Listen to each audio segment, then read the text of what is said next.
Hello students, मैं राजीव तैयारी वाले चैनल पर आप सभी लोगों का स्वागत करता हूं। जैसा कि मैंने संडे टेस्ट के बारे में आपको पहले बताया है, इस संडे को आपको परसेंटेज के जो 2-3 टाइप के क्वेश्चंस हो चुके हैं और साथ साथ नंबर सिस्टम के जो फैक्टर से रिलेटेड आज क्वेश्चंस करवाऊंगा, इन सभी को मिलाकर एक टेस्ट ले रहा हूँ, जो कि आप संडे को 10 से 12 बजे के बीच कभी भी दे सकते हैं। टेस्ट आधे घंटे का होगा और इसमें 25 क्वेश्चंस होंगे और इसका रिजल्ट भी मैं अपने टेलीग्राम चैनल पर पब्लिश कर दूंगा। आज की क्लास में स्टार्ट कर रहे हैं नंबर सिस्टम, जो कि काफ़ी इम्पोर्टेंट टॉपिक है। आपको पता है कि कोई भी एग्ज़ाम हो, वनडे एग्ज़ाम हो, सभी एग्ज़ाम में नंबर सिस्टम से रिलेटेड क्वेश्चंस पूछे जाते हैं। तो इसमें मैं नंबर सिस्टम का जो पहला कॉन्सेप्ट है, नंबर ऑफ फैक्टर्स, तो आज की क्लास में हम लोग डिस्कस करेंगे नंबर ऑफ फैक्टर्स। तो चलिए आज का क्लास स्टार्ट करते हैं। देखिए, सबसे पहले नंबर सिस्टम में नंबर ऑफ फैक्टर्स की बात कर रहे हैं, तो नंबर ऑफ फैक्टर्स में आपको दो टर्म समझना है। इसमें पहला टर्म है मल्टीपल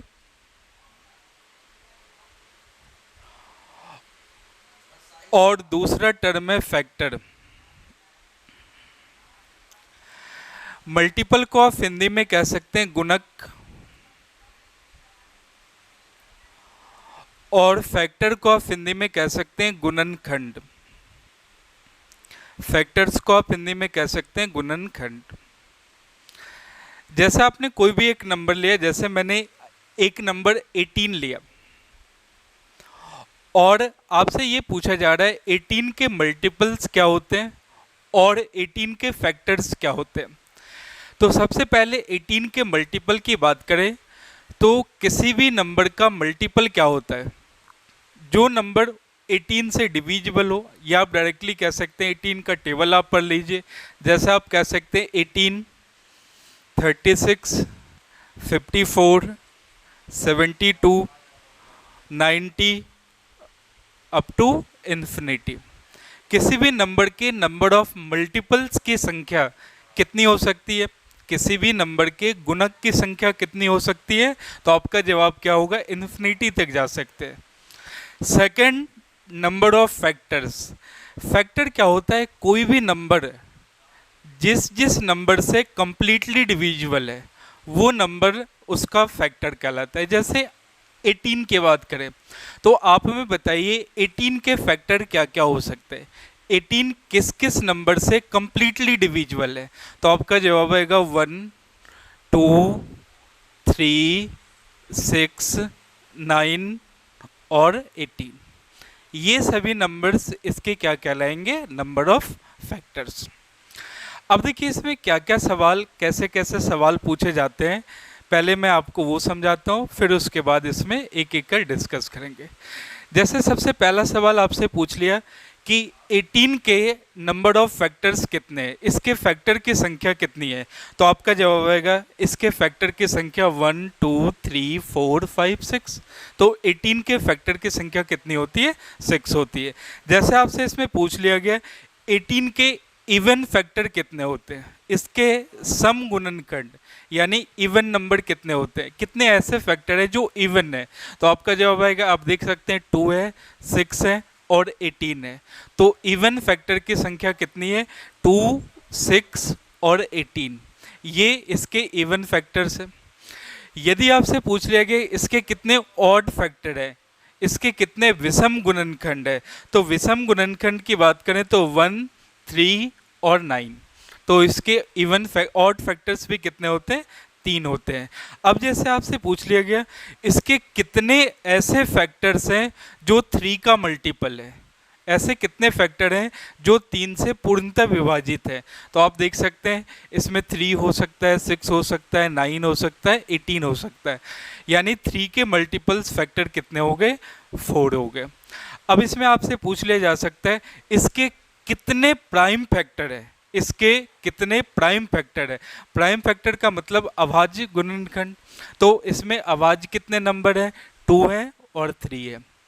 अब जैसे आपसे इसमें पूछा जा सकता है कि find total number of factor which are completely divisible by 3,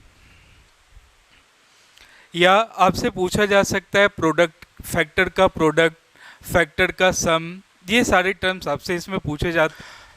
तो चलिए एक एक कर हम सभी चीज़ों को सीखते हैं। सबसे पहले आपको मैं बता रहा हूँ total number of factor. Total number of factor को कैसे कैलकुलेट किया जाए। तो इसमें जैसे एक नंबर लिया 72, 72 के फैक्टर की बात करें तो पहले तो यदि आपसे पूछा जाए 72 के कितने फैक्टर्स हैं तो आप डायरेक्टली सोच सकते हैं 72 के फैक्टर्स हैं 1, 2, 3, 4, 6, 8, 9, 12, 18, 24, 36 और 72। ये तो आपने नॉर्मली छोटा नंबर था, आपने इसे काउंट कर लिया कि भाई इसके कितने फैक्टर्स है 1, 2, 3, 4, 5, 6, 7, 8, 9, 10, 11, 12। यानी आपका जवाब आ गया 72 के कितने फैक्टर्स हैं। नंबर ऑफ फैक्टर्स की संख्या 12 है। इसके 12 गुणनखंड होते हैं।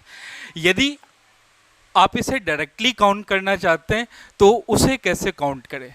जैसे ये नंबर 72 है तो आपको सबसे पहले क्या करना है 72 का प्राइम फैक्टराइजेशन करना है। 72 का प्राइम फैक्टराइजेशन, जैसे आप 72 को लिख सकते हैं 8 इंटू 9। 72 को आप लिख सकते हैं 8 इंटू 9। तो 8 को आप क्या लिख सकते हैं 2 इंटू 2 इंटू 2, यानी ये 2 की पावर 3। और 9 को क्या लिख सकते हैं 3 इंटू 3, 3 की पावर 2। यानी 72 का प्राइम फैक्टराइजेशन आपने कैलकुलेट कर लिया, 2 की पावर 3 और 3 की पावर 2। अब इसके बाद आपको दिख रहा है 2 की पावर 3 है और 3 की पावर 2 है।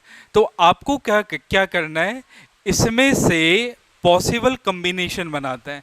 जैसे 2 की पावर 3 है तो आप इसमें जा सकते हैं 2 की पावर 0 से स्टार्ट करना है, हमेशा स्टार्ट करना है क्योंकि हमें पॉजिटिव फैक्टर्स काउंट करने हैं। तो इसमें 2 की पावर 0 से स्टार्ट करना है। 2 की पावर 0, 2 की पावर 1, 2 की पावर 2, 2 की पावर 3। अब आ जाए 3 की पावर 2 है तो इसके जो पॉसिबल कॉम्बिनेशन बन सकते हैं वो 3 की पावर 0, 3 की पावर 1 और 3 की पावर 2। अब जैसे इसे आप ध्यान से समझिए, जैसे मैं आपको डिटेल्स में समझा रहा हूँ। जैसे इसके 4 कॉम्बिनेशन बन रहे हैं और इसके 3 बन रहे हैं। तो यदि आपने इसे मल्टीप्लाई करा, आप देखिए जैसे 2 की पावर 0 है और 3 की पावर 0, जैसे इसका पहला टर्म लिया और इसके पहले टर्म से मल्टीप्लाई कर लिया तो ये 1 इंटू 1, तो इसमें आपको पहला फैक्टर क्या मिल गया 1, आपको इसमें 1 मिल रहा है। 2 की पावर 0, अब इसे दूसरे टर्म से मल्टीप्लाई कर ले, 2 की पावर 0 1 और 3 की पावर 1 3, यहाँ से आपको 3 मिल जाएगा।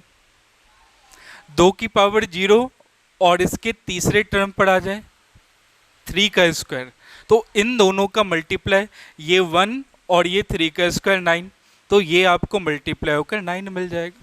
तो यहाँ से आपको 3 फैक्टर मिल गए। अब आप दूसरे टर्म को लीजिए 2 की पावर 1, 2 की पावर 1 से आप पहले टर्म को मल्टीप्लाई करें तो ये 2 इंटू 1, तो यहाँ से आपको 2 मिल रहा है। आप दूसरे टर्म से मल्टीप्लाई करें 2 की पावर 1, 3 की पावर 1, तो 2 इंटू 3 आपको 6 मिल रहा है, यहाँ से 6 आपको मिल रहा है, पहले 2 मिला था। अब 2 की पावर 1 और 3 का स्क्वायर, तो 3 का स्क्वायर कर लें तो आपको क्या मिल जाएगा 2 का स्क्वायर, 2 का 1 और ये 3 का स्क्वायर, 2 इंटू 9 18 मिल रहा है। तो आप देखिए इसके फैक्टर में भी 18 है। इसी तरह आप तीसरे टर्म को लेकर यहाँ से पहले टर्म को मल्टीप्लाई करें तो कितने मिल रहा है 4, यहाँ 4 है। अब इसको दूसरे टर्म पे आए 4 और ये 3 की पावर 1, तो 4 इंटू 3 कितने बन गए 12, तो आपके 12 मिल गए। अब 4 इंटू 9, 4 इंटू 9 36, और इसका लास्ट टर्म 2 की पावर 3, 2 की पावर 3 8 हो गया, 8 और 3 की पावर 0 1, तो 8 इंटू 1 8 आपको यहाँ से मिल रहा है। आप देखिए 2 की पावर 3, 3 की पावर 1, तो 8 और 3 24, और लास्ट 2 की पावर 3 और 3 का स्क्वायर, 8 इंटू 9, 8 इंटू 9 कितने बन रहे हैं? 72। तो आपको दिख रहा है ये सभी फैक्टर्स यहाँ पर आपने यहाँ काउंट कर लिया। अब देखिए इस क्वेश्चन को, ये तो आपको बेसिक, बिल्कुल बेसिक तरीका है। इस क्वेश्चन को डायरेक्टली सॉल्व करने के लिए क्या करना है आपको, आप देखिए इसके कितने पॉसिबल कॉम्बिनेशन है, कितने? 3 है। लेकिन जब आप यहाँ पर देखिए प्राइम फैक्टराइजेशन करने के बाद यहाँ पावर 3 है, पावर 3 था तो आपने स्टार्ट करा 0 से 1 2 3, यानी 1 2 3 तो ये बन रहा है, एक आपने 2 की पावर 0 लिया, यानी जितना पावर होगा उससे एक ज़्यादा कॉम्बिनेशन बन सकते हैं, यानी आप इसे लिख सकते हैं 3 + 1 4। अब जैसे यहाँ 3 का स्क्वायर है, तो 3 का स्क्वायर है तो हमने स्टार्ट करा है 0 से, 0 1 2, तो इसके कितने पॉसिबल कॉम्बिनेशन बन रहे हैं? इसके 3 बन रहे हैं। तो आपका यहाँ पर आ रहा है 2 + 1, पावर 2 है तो कॉम्बिनेशन कितने बनेंगे? 3। पावर 3 है तो कॉम्बिनेशन कितने बन रहे हैं? 4 बन रहे हैं। तो अब यहाँ पर 4 फैक्टर है, 4 टर्म है, और यहाँ पर 3 टर्म है, तो इन दोनों का मल्टीप्लाई कितना आ गया? 12। ये बात आ रही समझ में? तो आप कह सकते हैं टोटल नंबर ऑफ फैक्टर कितने? 12। जैसे आपने एक नंबर लिया 2 की पावर 3, 3 की पावर 5 और 5 की पावर 2। अब जैसे ये नंबर ऑलरेडी फैक्टराइज फॉर्म में गिवन है, इसका प्राइम फैक्टराइजेशन किया हुआ है, और हमें इस टर्म का कैलकुलेट करना है टोटल नंबर ऑफ फैक्टर। इसके कितने फैक्टर होंगे, कितने गुणनखंड की संख्या ज्ञात करें, तो आप इजीली कैलकुलेट कर सकते हैं। अब जैसे देखिए 2 की पावर 3 है, तो आपको मैंने स्टार्टिंग में बताया 2 की पावर 3 है, पावर 3 है, तो कॉम्बिनेशन कितने बन सकते हैं? 4 बन सकते हैं, क्योंकि आपने स्टार्ट करना है कहाँ से? 2 की पावर 0, 2 की पावर 1, 2 की पावर 2, 2 की पावर 3, तो यहाँ पर कितने कॉम्बिनेशन बनेंगे? 4। 2 की पावर 3 की पावर 5 है, तो 5 है तो कितने बन सकते हैं? 6, और 5 का स्क्वायर है तो क्यूब, तो इसमें टोटल नंबर ऑफ फैक्टर्स कितने आ गए? 72। आप इसे कह सकते हैं जैसे एक नंबर है n फैक्टराइज फॉर्म में गिवन है a to the power x, b to the power y और c to the power z। बस ये हमेशा ध्यान रखना है कि इसका बेस जो है, इसका बेस हमेशा क्या होना चाहिए? प्राइम नंबर होना है। जैसे इसमें a, b और c, ये बेस हमेशा क्या होना चाहिए? प्राइम नंबर होना चाहिए। ये फैक्टराइजेशन फॉर्म में, और हमें कैलकुलेट करना है टोटल नंबर ऑफ फैक्टर। तो टोटल नंबर ऑफ फैक्टर का डायरेक्टली फॉर्मूला क्या हो जाएगा? तो आपने पहले फैक्टराइज किया, और फैक्टराइज करने के बाद सभी के पावर को एक एक से बढ़ा ले। जैसे यहाँ पावर x है, तो यहाँ आप इसे लिख सकते हैं x + 1, यहाँ y है y + 1, और ये z है c की पावर, तो आप इसे लिख सकते हैं z + 1। तो ये आपने फाइनली कैलकुलेट कर लिया टोटल नंबर ऑफ फैक्टर का फॉर्मूला। चलिए अब अगली टर्म पे आते हैं। अगला पॉइंट है sum of factors. Sum of factors, आप इसे लिख सकते हैं गुणनखंडों का योग, गुणनखंडों का योग, सम ऑफ फैक्टर्स। अब देखिए जैसे मैंने एक एग्जाम्पल, कोई भी आप नंबर लीजिए, 72 ही लीजिए। जैसे आपने 72 लिया, 72 को लास्ट क्वेश्चन में भी मैंने सीखा है 8 इंटू 9, तो आप 8 को लिख सकते हैं 2 की पावर 3, और 9 को आप लिख सकते हैं 3 का स्क्वायर। प्राइम फैक्टराइजेशन कैलकुलेट करने के बाद अब हमें कैलकुलेट करना है sum of factors. Sum of factors, फैक्टरों का योग क्या होगा, इसके गुणनखंडों का योग क्या होगा। तो मैंने लास्ट पॉइंट पर ही डिस्कस करा, जैसे 2 की पावर 3 है तो इसके क्या क्या कॉम्बिनेशन बन सकते हैं। तो आपने बताया 2 की पावर 0, 2 की पावर 1, 2 की पावर 2 और 2 की पावर 3। उसी तरह 3 का स्क्वायर, 3 के स्क्वायर की बात करें तो आप इसे लिख सकते हैं 3 की पावर 0, 3 की पावर 1 और ये 3 का स्क्वायर। लास्ट क्वेश्चन में हमें कैलकुलेट करना था टोटल नंबर ऑफ फैक्टर, लेकिन इस क्वेश्चन में हमें क्या कैलकुलेट करना है? Sum of factors. हमें इसका सम कैलकुलेट करना है, तो आप इसका सम कर लें। ये आप कैलकुलेट कर सकते हैं सम ऑफ फैक्टर। जैसे आप यहाँ से देखिए, जैसे आपने पहले टर्म को मल्टीप्लाई करा, ये 1 2 की पावर 0 3 की पावर 0, ये 1 प्लस 2 की पावर 0 और ये 3 की पावर 1, तो ये 1 इंटू 3, ये 3 दे जाएगा। 2 की पावर 0 3 का स्क्वायर, तो ये 1 और ये 9, 1 इंटू 9 9। जैसे अगले टर्म पर है, 2 की पावर 1 है, तो इसका पहले टर्म से मल्टीप्लाई करें, तो 2 की पावर 1 ये 2 और ये 1 2। 2 की पावर 1 3 की पावर 1, तो ये आपके लिए 6 हो गया। 2 की पावर 1 3 का स्क्वायर, तो 2 इंटू 9 18 हो रहा है। 2 की पावर स्क्वायर, ये 4 इंटू 1 4। 2 का स्क्वायर 3 की पावर 1, तो ये 12। 2 का स्क्वायर 4 और 3 का स्क्वायर 9 36। 2 की पावर 3 8 और 3 की पावर 0 8। 8 और 3 की पावर 1 24। 2 की पावर 3 8 और 3 का स्क्वायर 9 72। अब ये आप देख रहे हैं सभी फैक्टर का ये क्या कैलकुलेट कर लिया आपने, सभी का सम कैलकुलेट कर लिया। अब इन सब का टोटल कर ले, टोटल कर लेंगे तो आपको मिल जाएगा 195। एक तो ये बेसिक तरीका है कि आपने यहाँ से सम ऑफ फैक्टर्स कैलकुलेट कर लिया। दूसरा तरीका क्या हो सकता है कि सम ऑफ फैक्टर्स कैलकुलेट करने के लिए आपको जो मैंने पॉसिबल कॉम्बिनेशन है ये तो आपने लिख लिया, अब आप डायरेक्टली इसे काउंट कर लें कि भाई 2 की पावर 3 कितनी होगी 8, 2 का स्क्वायर 4, 2 की पावर 1 2 और ये 1, तो 8 4 12 14 और ये 1, इन सभी का टोटल 15 इंटू 3 का स्क्वायर 9, 3 की पावर 1 3 और 3 की पावर 0, तो 9 प्लस 3 प्लस 1, तो यहाँ से आपको मिल रहा है 13, तो 15 इंटू 13 ये आपने काउंट कर लिया 195। ये आपने कैलकुलेट कर लिया सम ऑफ फैक्टर्स।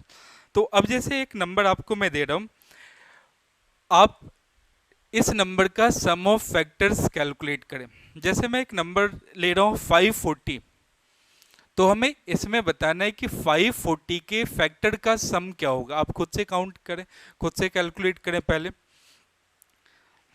अब जैसे इस नंबर को आप फैक्टराइज करें, आपने पहले इसका प्राइम फैक्टराइजेशन निकालना है, तो 540 को लिख सकते हैं 54 इंटू 10। ये मन में ही सोचना है कि भाई 54 इंटू 10, तो 10 को तो आप लिख सकते हैं 2 इंटू 5। अब ये 54 है, तो 54 को क्या लिख सकते हैं 2 इंटू 27, तो 2 को तो 2, 27 को आप लिख सकते हैं 3 की पावर 3, 3 इंटू 3 इंटू 3 27 इंटू 2 54 और ये 10। तो आपने इसे फाइनली क्या लिख लिया, आपने इसे लिख लिया 2 की पावर 2, 3 की पावर 3 और 5 की पावर 1। तो आपने पहले क्या करना है, दिए गए नंबर का प्राइम फैक्टराइजेशन कर ले। अब जैसे हमें आपसे इसमें पूछा जा रहा है टोटल नंबर ऑफ फैक्टर क्या होगा, तो टोटल नंबर ऑफ फैक्टर तो आप इजीली काउंट कर सकते हैं। टोटल नंबर ऑफ फैक्टर आपको मैंने क्या बताया, पावर को 1 से इंक्रीज कर ले। जैसे 2 की पावर 2 है तो ये 3 हो गया, 3 की पावर 3 है तो आप इसे लिख सकते हैं 3 + 1 4, और 5 की पावर 1 है तो 1 + 1 2, तो टोटल नंबर ऑफ फैक्टर्स कितने आ गए 24। अब जैसे हमें कैलकुलेट करना है इसमें सम ऑफ फैक्टर्स, इसके फैक्टर का सम क्या होगा 540, तो 540 के फैक्टर का सम आप निकाल सकते हैं। कैसे, आपको मैंने क्या बताया, जैसे 2 की पावर 2 है, 2 की पावर 2 है, तो इसके जो पॉसिबल कॉम्बिनेशन है कहाँ से स्टार्ट होगा, 2 की पावर 0, 2 की पावर 1, 2 की पावर 2। सम निकालना है तो सबको ऐड कर लें। 3 की पावर 3 है तो स्टार्ट कहाँ से करना है, हमेशा 0 से। 3 की पावर 0, 3 की पावर 1, 3 की पावर 2, 3 की पावर 3, और नेक्स्ट 5 की पावर 1, 5 की पावर 1 है तो 5 की पावर 0 प्लस 5 की पावर 1। अब आप इसे सॉल्व कर ले तो यहाँ से आपको मिल जाएगा फैक्टर का सम। तो आपने इसे सॉल्व करा, 2 की पावर 2 4 प्लस 2 प्लस 1, तो ये 7। अब देखिए ये 27, 36, 39 और ये 40, और इसे आप लिख सकते हैं 5 की पावर 5 और ये 1 6। अब देखिए 7 इंटू 40 इंटू 6, तो 28 इंटू 6, तो 168 हो गया। तो फाइनल आंसर आपने कैलकुलेट कर लिया 1680। यहाँ तक आ रही बात समझ में? अभी तक आपको मैंने दो बातें सिखाई, एक तो नंबर ऑफ फैक्टर्स कैसे काउंट कर सकते हैं, दूसरा आपको मैंने सिखाया कि फैक्टर का सम कैसे कैलकुलेट कर सकते हैं, गुणनखंडों का योग निकाल सकते हैं। यहाँ तक आ रही है बातें समझ में? अब इसमें आ जाए तीसरे पॉइंट पर। अब इसमें जो अगला पॉइंट है, जैसे आपने एक नंबर लिया, इसमें तीसरे कॉन्सेप्ट पर आ जाए। तीसरे कॉन्सेप्ट पे मैं एक नंबर ले रहा हूं 1080। जैसे एक नंबर लिया आपने 1080, तो सबसे पहले आप क्या करें, इस नंबर को फैक्टराइज करें। तो 1080 का प्राइम फैक्टराइजेशन करने पर क्या मिलेगा, तो आप इसे लिख सकते हैं 108 इंटू 10। 10 को तो आप लिख सकते हैं 2 इंटू 5।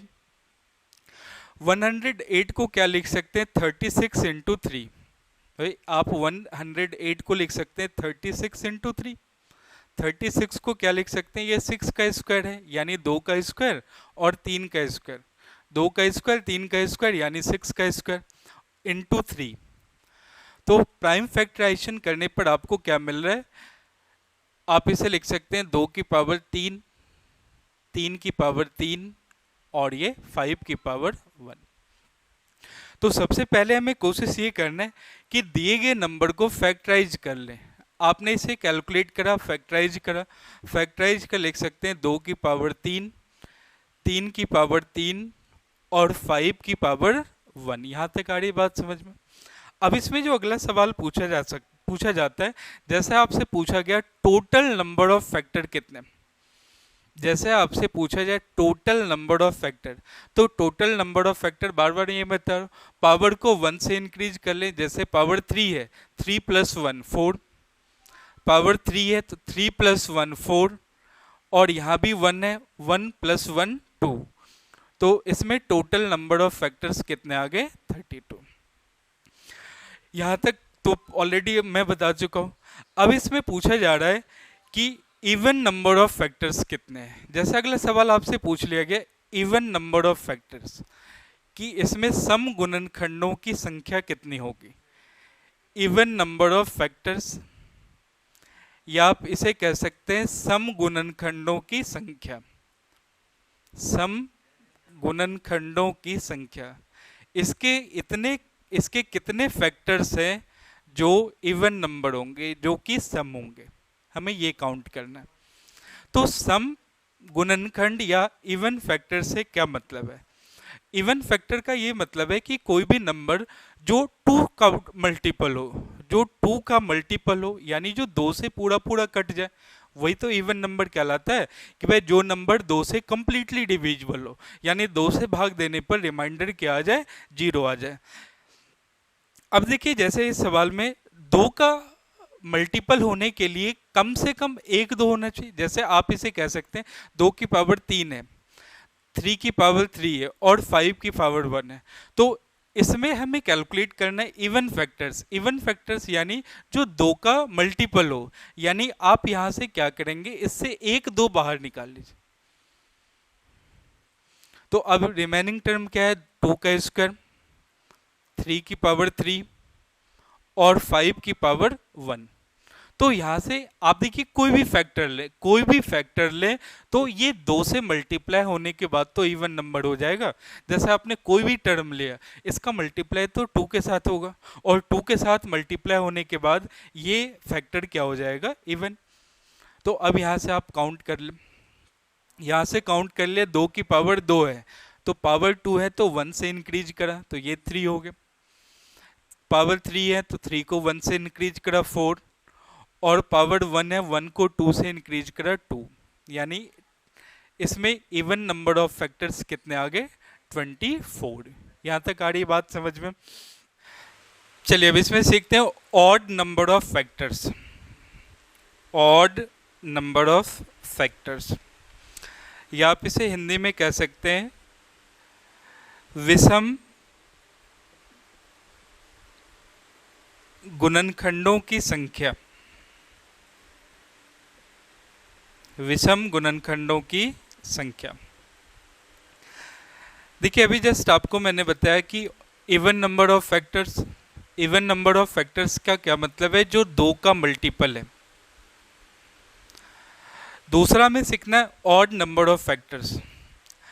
एक तो आप इसे यहां से कैलकुलेट कर सकते हैं कि total number of factor, total number of factor में यदि इवन नंबर ऑफ फैक्टर को माइनस कर ले, जैसे टोटल 1080 के कितने फैक्टर्स हैं, 32, और 32 में 24 ऐसे फैक्टर्स हैं जो कि ऑड नंबर है। तो आप कह सकते हैं 24, सॉरी इसके ऑड नंबर ऑफ फैक्टर्स कितने होंगे, 8। एक तो आप यहाँ से कैलकुलेट कर सकते हैं कि टोटल फैक्टर में इवन नंबर ऑफ फैक्टर को माइनस कर लें तो आपको मिल जाएगा ऑड नंबर ऑफ फैक्टर्स। दूसरा तरीका क्या, दूसरा तरीका क्या है, इसे आप इसे डायरेक्टली कैलकुलेट कर सकते हैं। कैसे? इसे कैलकुलेट करने के लिए देखिए ऑड नंबर ऑफ फैक्टर्स का क्या मतलब, ऑड नंबर ऑफ फैक्टर्स का ये मतलब जिसमें दो का कोई मल्टीपल ना हो। यानी जैसे आपने कैलकुलेट करा 1080, 1080 को आपने लिखा 2 की पावर 3, 3 की पावर 3 और 5 की पावर 1। अब हमें इसमें कैलकुलेट करना है odd number of factors.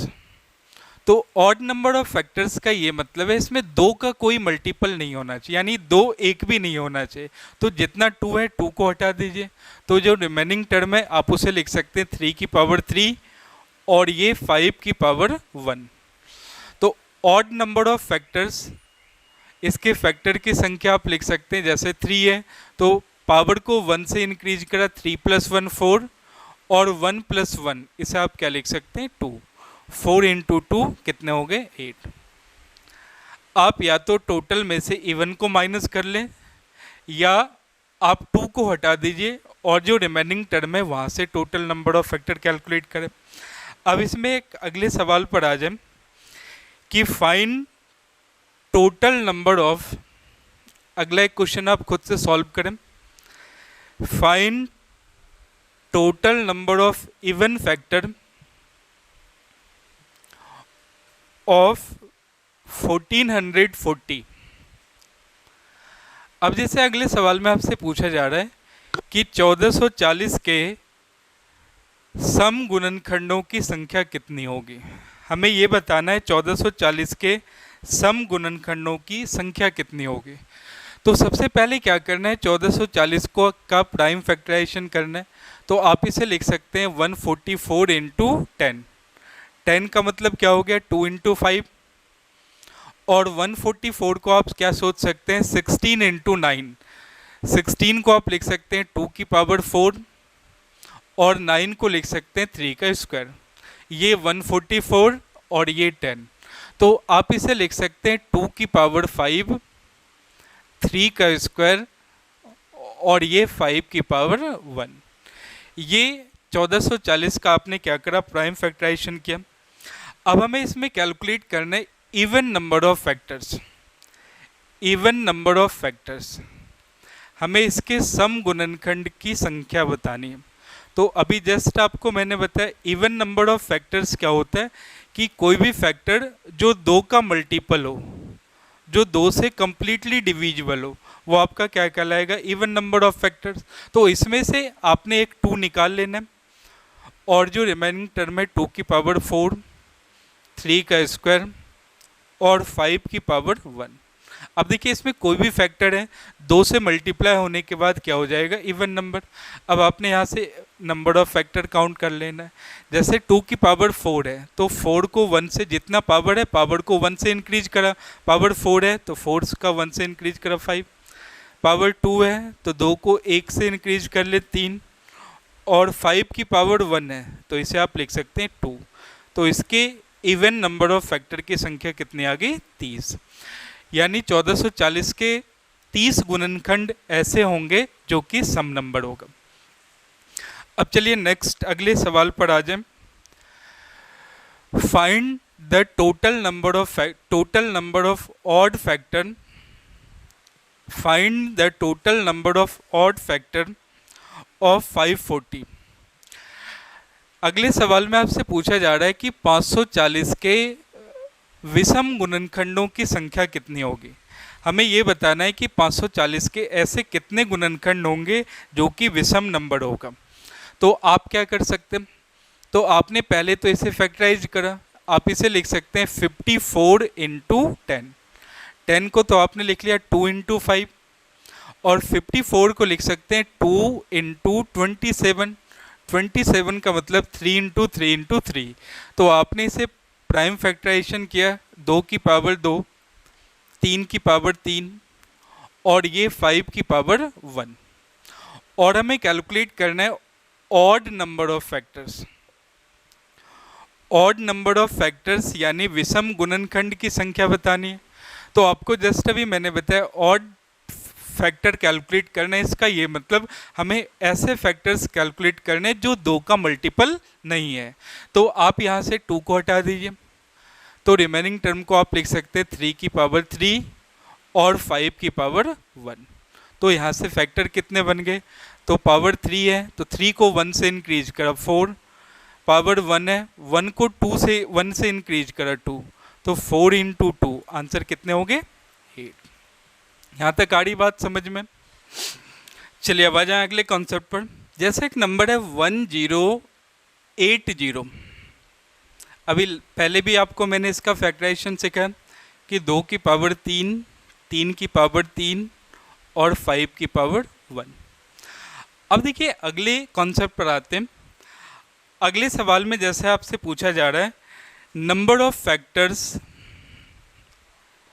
which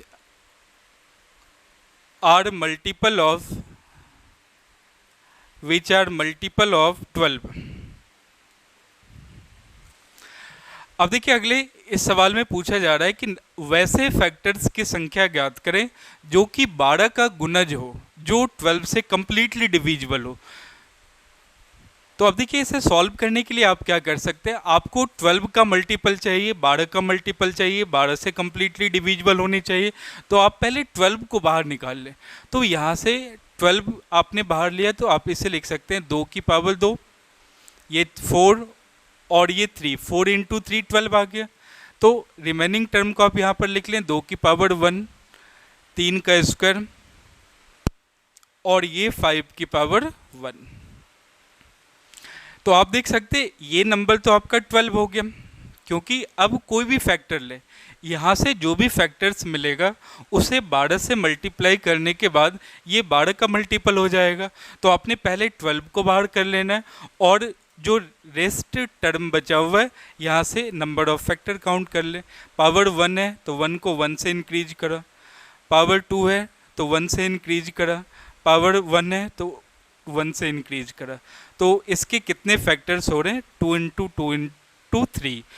तो आप कह सकते हैं इसके 12 ऐसे फैक्टर्स हैं जो 12 का मल्टीपल है। जैसे इसी में अगला सवाल ये पूछ लिया जाए कि find total number of factors which are multiple of 60, which are multiple of 60। हमें इसके उस फैक्टर की संख्या बतानी है जो कि 60 से कंप्लीटली डिविजिबल है, जो कि 60 का गुणज है। तो आप इसे क्या कर सकते हैं, तो आपको पहले 60 को बाहर निकालना है। तो 60 को आप लिख सकते हैं 2 की पावर 2 इंटू 3 की पावर 1 इंटू 5 की पावर 1। तो आप इसे देखिए ये क्या 60 बन रहा है, बिल्कुल 60 बन रहा है। ये 4 इंटू 3 12 इंटू 5 60। अब रेस टर्म की बात करें तो 2 की पावर 1, 3 का स्क्वायर, बस। अब यहाँ से कितने फैक्टर बन जाएंगे, तो आपका जवाब ये आएगा। आप इस टर्म को देखिए, इस टर्म को यहाँ से नंबर ऑफ फैक्टर काउंट कर ले। पावर 1 है तो 1 को 1 से इंक्रीज करा 2, पावर 2 है, तो 2 को 1 से इंक्रीज करा, कितने हो गए 3। यानी इसके 6 फैक्टर ऐसे होंगे जो कि 60 का मल्टीपल होगा। चलिए अगले सवाल पर आ जाते हैं। How many factors of 5760 are multiple of 120। हमें ये बताना है कि 5760 के ऐसे कितने फैक्टर्स हैं जो 120 का गुणज है। किसका गुणज है? 120 का। यानी हमें वैसे फैक्टर्स की संख्या कैलकुलेट करनी है जो 120 से 120 से कंप्लीटली डिविजिबल है, पूरा पूरा कट जाए। तो आप पहले इसे इसका प्राइम फैक्टराइजेशन कैलकुलेट कर लें। तो आप इसे लिख सकते हैं 576 इंटू 10।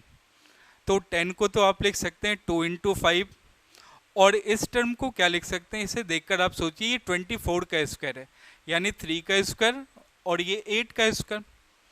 8 के स्क्वायर को आप लिख सकते हैं 2 की पावर 3 की पावर 2, यानी 2 की पावर ये 6 होगी। तो आप इसे फाइनली लिख सकते हैं 2 की पावर टोटल कितनी होगी 7, 3 का स्क्वायर और 5 की पावर 1।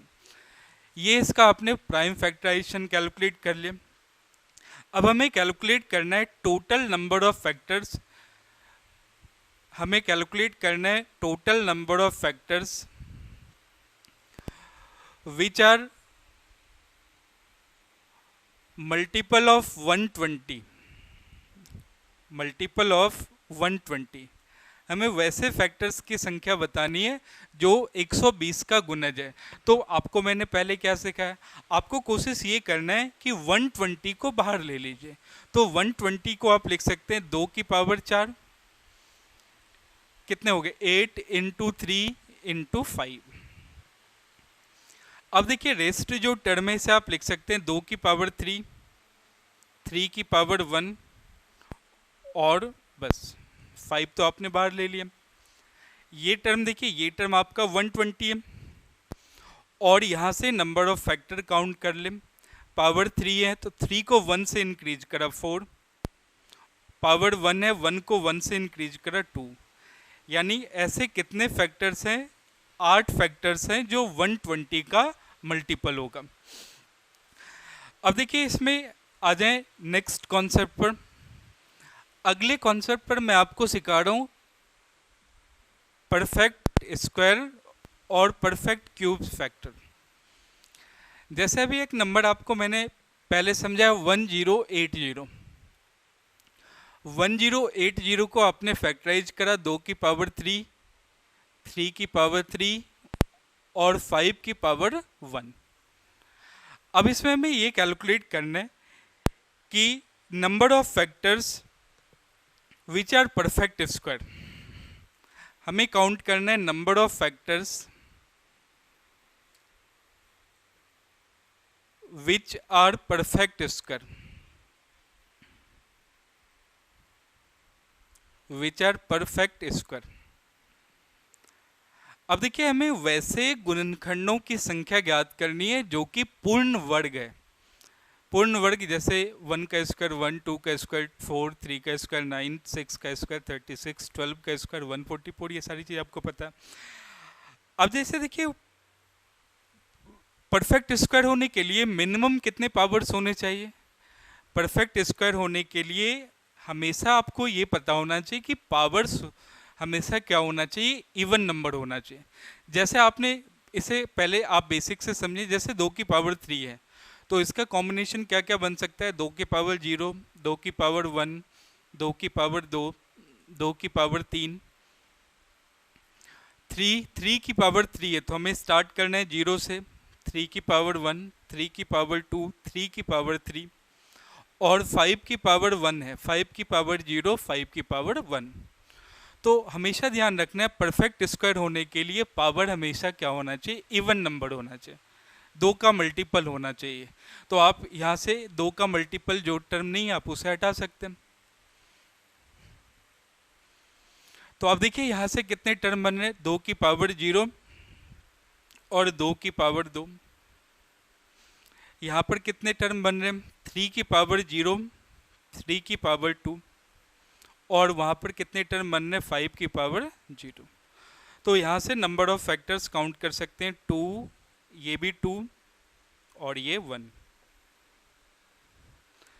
यानी 4 ऐसे फैक्टर्स बनेंगे जो कि परफेक्ट स्क्वायर होगा। ये तो आपने यहाँ से कैलकुलेट कर लिया। इसे देखिए, आसानी से कैलकुलेट करने के लिए आपको क्या करना है, पावर क्या होना चाहिए, इवन नंबर होना चाहिए।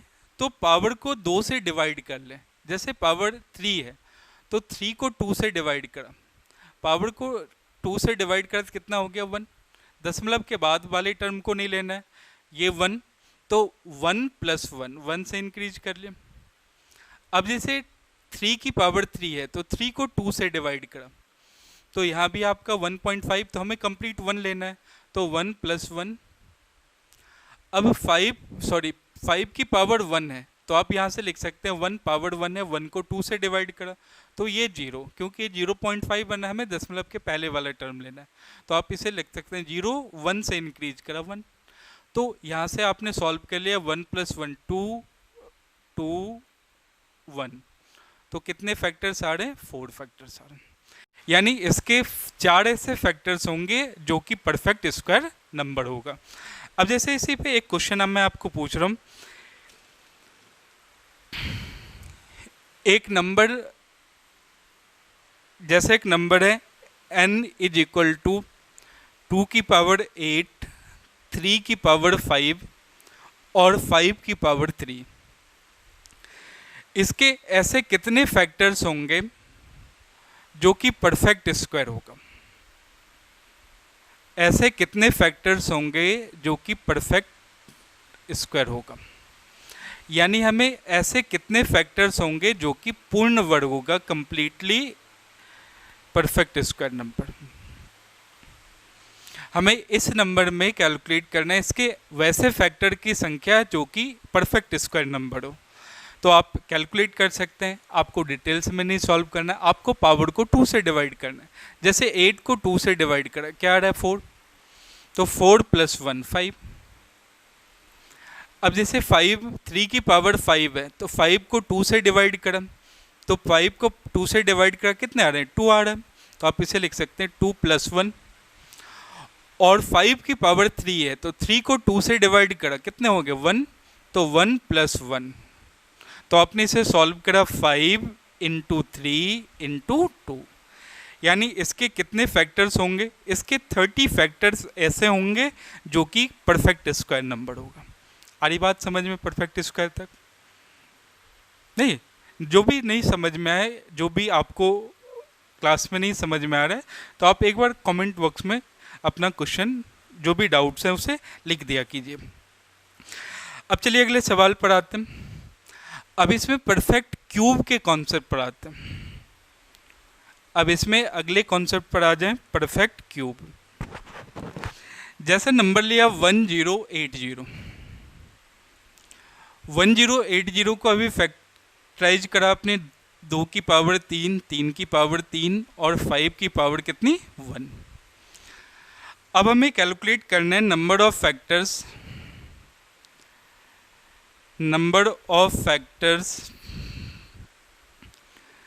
which are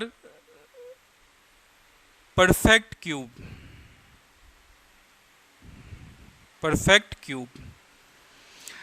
हमें ऐसे फैक्टर की संख्या बतानी है जो कि पूर्ण घन हो। पूर्ण घन हो तो आप पहले तो इसे डिटेल्स में लिख लें। 2 की पावर 3 है तो 2 की पावर 0, 2 की पावर 1, 2 की पावर 2, 2 की पावर 3। 3 की पावर 3 है तो 3 की पावर 0, 3 की पावर 1, 3 की पावर 2, 3 की पावर 3 और 5 की पावर 0 और 5 की पावर 1। अब देखिए इसमें हमें कैलकुलेट करना है परफेक्ट क्यूब। परफेक्ट क्यूब का क्या मतलब है कि जैसे आप देख रहे हैं 3 का क्यूब, 3 का क्यूब मतलब पावर कम से कम 3 होना चाहिए, 3 × 3 × 3। जैसे 2 का क्यूब, 2 × 2 × 2। क्यूब के केस में आपकी पावर एटलीस्ट कितनी होनी चाहिए, पावर कम से कम 3 होनी चाहिए। 3 पावर है तो क्यूब हो जाएगा, 2 पावर है तो स्क्वायर रूट हो जाएगा। तो इसमें एटलीस्ट 3 पावर होने चाहिए। 3 पावर है तो वहाँ से आपको क्या मिल जाएगा, क्यूब रूट मिल जाएगा, परफेक्ट क्यूब मिल जाएगा।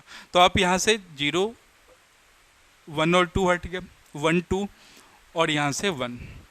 तो यहाँ आपके टर्म बन रहे हैं 2 की पावर 0 और ये 2 की पावर 3। हमें सिर्फ 3 पावर, एटलीस्ट 3 पावर लेना है। तो आप देखिए 3 की पावर 0, 3 की पावर 3 और ये 5 की पावर 0। तो आपने इसे सॉल्व करा, कितने 2 फैक्टर यहाँ बन रहे हैं, 2 यहाँ बन रहे हैं, 1 यहाँ बन रहे हैं, कितने आगे 2 इंटू 2 इंटू 2 4। यहाँ तक आ रही बात समझ में। अब यदि इसे शॉर्ट में सॉल्व करें तो आपको क्या करना है, पावर को 3 से डिवाइड कर लेना है।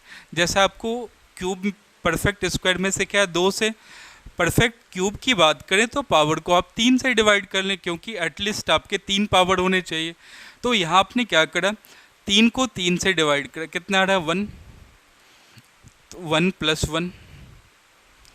यहाँ भी 3 है तो 3 को 3 से डिवाइड करा 1, ये 1 प्लस 1। और यहाँ 1 को 3 से डिवाइड करा 0, 0 प्लस 1। अब इन सब का मल्टीप्लाई कर लें, आपको वैसे फैक्टर्स की संख्या मिल जाएगी जो कि परफेक्ट क्यूब नंबर है। तो आपने इसे काउंट करा 2 इंटू 2 इंटू 1, तो आंसर कितने आ गए 4। आ रही यहाँ तक बात समझ में। अब आज के लिए एक लास्ट क्वेश्चन करा रहा हूँ। क्वेश्चन क्या गिवन है, जैसे एक नंबर गिवन है, हाउ मैनी फैक्टर्स ऑफ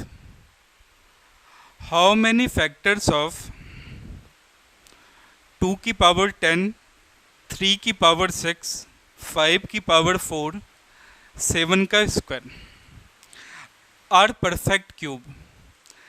इस नंबर के ऐसे कितने गुणनखंड हैं, इस नंबर के ऐसे कितने गुणनखंड हैं जो पूर्ण घन होगा, जो कि पूर्ण घन।